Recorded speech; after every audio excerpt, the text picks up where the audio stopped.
Taste the Daily. நாடாளுமன்ற தேர்தலில் போட்டியிட கூட்டணியில் இணைந்து கொள்ளுமாறு எந்த கட்சிகளிடமும் கெஞ்சவில்லை என அதிமுக முன்னாள் அமைச்சர் ஜெயக்குமார் தெரிவித்துள்ளார்.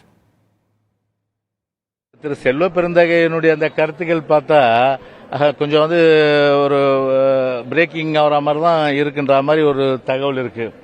அதுக்காக நாங்கள் யாரையும் போய் கெஞ்சல, புரியுதுங்களா? நீங்கள் வாங்க நீங்கள் வாங்க நீங்கள் வாங்க நீங்கள் வாங்கன்ட்டுன்னு எங்களை பொறுத்தவரை சரி இல்லையா? அங்கே பார்த்தீங்கன்னா செல்வ திமுகவில் எங்களுக்கு பயந்து குறிப்பாக அவசர அவசரமாக ஏன் முடிக்கிறாங்க? அவசர அவசரமாக உடனே ஒப்பந்தம், உடனே கையெழுத்து, உடனே வெளியிடுறாங்க, உடனே தொகுதி பங்கீட்டுக்குள்ளே எல்லாம் நடவடிக்கை எடுக்குது. இதில் அவசரம் காட்ட வேண்டியது அவசியம் என்னன்னா, விட்டா எங்கே போவாங்க? ஆப்ஷனு ஏடிஎம்கே வருவாங்க.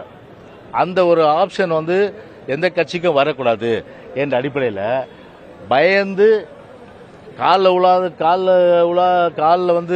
விழாத குறையா கெஞ்சி இன்னைக்கு சீக்கிரம் அவசர அவசரமாக முடிக்க பார்க்குறாங்க. இது அவருடைய ஒரு தோல்வி பயமோ, அதே போல எங்க மேல உள்ள அந்த ஒரு அச்சத்தை தான் அவங்க நிச்சயமா திமுகவுடைய அந்த அவசரத்தன்மை நிச்சயமா காட்டுது.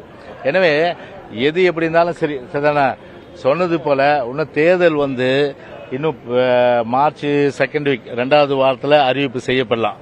அப்படி அறிவிப்பு செய்யப்படும் போது அதற்கு முன்னாடி கிட்டத்தட்ட இன்னும் 10 நாள் இருக்கு.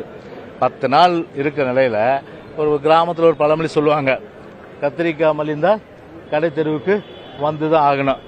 யார் யார் எங்கெங்க ஜம்ப் பண்ணி எங்கெங்க போறாங்கன்றதெல்லாம் இன்னும் 10 நாள் தெரிஞ்சிடும். அது வரல இன்டர்வல். ஓகே,